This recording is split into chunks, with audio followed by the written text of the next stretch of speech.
Dobrodošli v novem podkastu Pazi.se.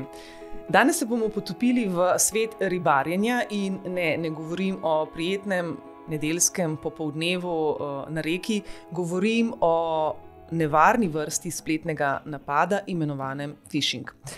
Raziskali bomo, kako prevarantski posamezniki zlorabljajo splet in izvajajo ribarjenje, s katerimi ciljajo na naše občutljive podatke, taktike, ki jih uporabljajo in kako se lahko vsak izmed nas zaščiti pred tovrstnimi grožnjami.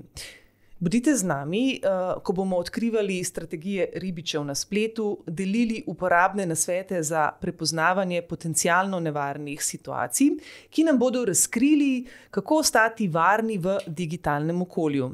Ne pozabite, da je ozaveščenost ključna pri preprečevanju ribarjenja. Več o ribarjenju, phishingu, bo z nami delil moj današnji gost, Đani Begić, član odbora za informacijsko varnost pri Združenju bank Slovenije. Đani, pozdravljeni. Pozdravljeni. Če gremo kar takoj na prvo vprašanje, kaj je to ribarjenje oziroma ribarjenje z občutljivimi podatki oziroma phishing v angleščini? Torej, zakaj je ribarjenje? Zaradi tega, ker predstavljajte si ribiča, ki vzame eno veliko mrežo, vrže jo v morje, zato da zajame čim večjo površino, da si poveča možnost, da se bo kakšna ribica v to mrežo ujela. Ampak kakšne ribice lovimo pri našem ribarjenju? Dejansko pri našem ribarjenju, o katerem danes govorimo ribarjenje za občutljivimi podatki. Torej, našimi osebnimi podatki, naše kartice, naša gesla, karkoli bi se lahko potem zlorabilo. Kaj se zgodi s temi občutljivimi podatki, Torej, obstaja dva načina. Obstaja direktna zloraba, kjer nas na primer prepričajo, da gremo na neko internetno stran, ki je podobna naši spletni banki, mislimo, da se prijavljamo v našo spletno banko in vnesemo noter potem vse svoje podatke, tudi enkratno geslo. V ozadju pa zlikovec v tistem momentu dejansko avtomatike, ni da je človek od zadaj, uporablja te iste podatke zato, da se prijavi dejansko v vašo spletno banko in potem upravlja z vašim računom. To je ena oblika, to je direktna. Indirektna, zbrane podatke, torej o vas samih, torej osebni podatki, davčna številka, smo rekli, karkoli takega, se potem tudi prodajajo na temnem spletu, na dark webu, da jih bo nekdo drugi naknadno spet zlorabil. Ampak kaj delajo potem s temi podatki? Ko rekli ste, da jih bo nekdo drug zlorabil, na kakšen način jih lahko nekdo drug potem? Če se spomnite, imeli smo zlorabo, davčna uprava vas je kontaktirala, da vam bo vrnila denar, zato je bila uporabljena neka vaša davčna številka. In vi vidite tisto davčno številko v tistem sporočilu in si rečete, ja, to pa je res Furs meni poslal. In je vračilo, seveda hočem pol ta denar dobiti nazaj in sem pripravljen stopiti v stik, opraviti vse aktivnosti, da ta denar dobim nazaj, dam svojo številko kartice in svojo številko računa in kar naenkrat zlikovci prihajajo do našega denarja. Torej, kako potem prepoznati ribarjenje, phishing, kakšni so načini? Torej, dobimo jih mail, SMS, kličejo nas tudi, to ni vse sama avtomatika, torej so tudi tehnike socialnega inženiringa od zadaj.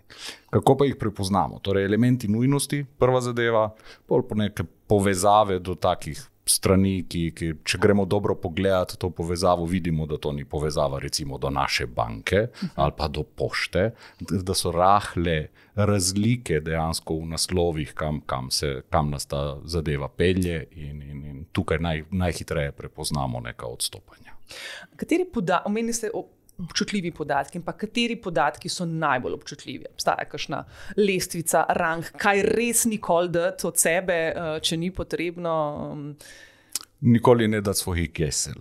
To je prva stvar. Še posebej ne enkratna gesla, ampak tudi vsa ostala gesla, ker kot prvo, zato da dostopamo do naših računov, govorimo o banke in podobno, ampak tudi dostopanje do drugih naših računov, naše elektronske pošte ali pa naših socialnih kanalov, ker nažalost vemo, da ljudje reciklirajo gesla. To pomeni, da eno geslo uporabijo na več različnih koncih in to recikliranje tudi zlikovci zlorabljajo, zato da ugotovijo, ali se ga da uporabiti še nekje drugje. Še nekje drugje. Kaj pa je naš naslednji korak, ko mi te podatke pač žal že predamo in ugotovimo, da smo bili žrtev te prevare?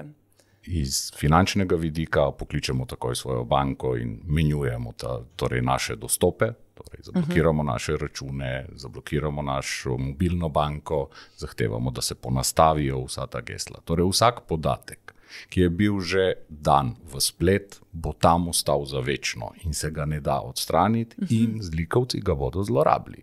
Torej tiste, ki se jih da zamenjati, dajmo jih zamenjati, za tiste, ki pa so ostali, bodimo vedno pozorni, da nekega dne znajo biti uporabljeni za neko prevaro. Ker kot recimo so neki podatki o nas, ki dejansko so na spletu. Sami jih objavljamo, svoje številke, svoje mail naslove, celo objavljamo, kam gremo na dopust. Tako da. In pa za konec še, kako lahko preverimo, da se dejansko prijavljamo v pravo spletno banko, našo spletno banko? Torej, kadarkoli dobimo kakršnokoli sporočilo, banke nikoli ne bodo dale linka, tukaj dostopate do vaše banke. Dostopajte do vaše banke po tistem linku, ki ga imate že shranjenega pri sebi. Ne rabite uporabiti nekega novega.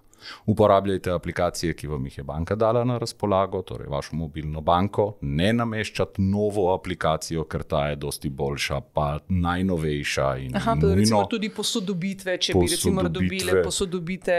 Kar naenkrat posodobitev iz nekega čudnega naslova, pa SMS-a in podobno. Tako da dostopajmo do tistih znanih virov, kateri so že preverjeni, ne nasedajmo na neke hitre povezave, ker ravno te hitre povezave so ponavadi povezave na stran za zlorabo.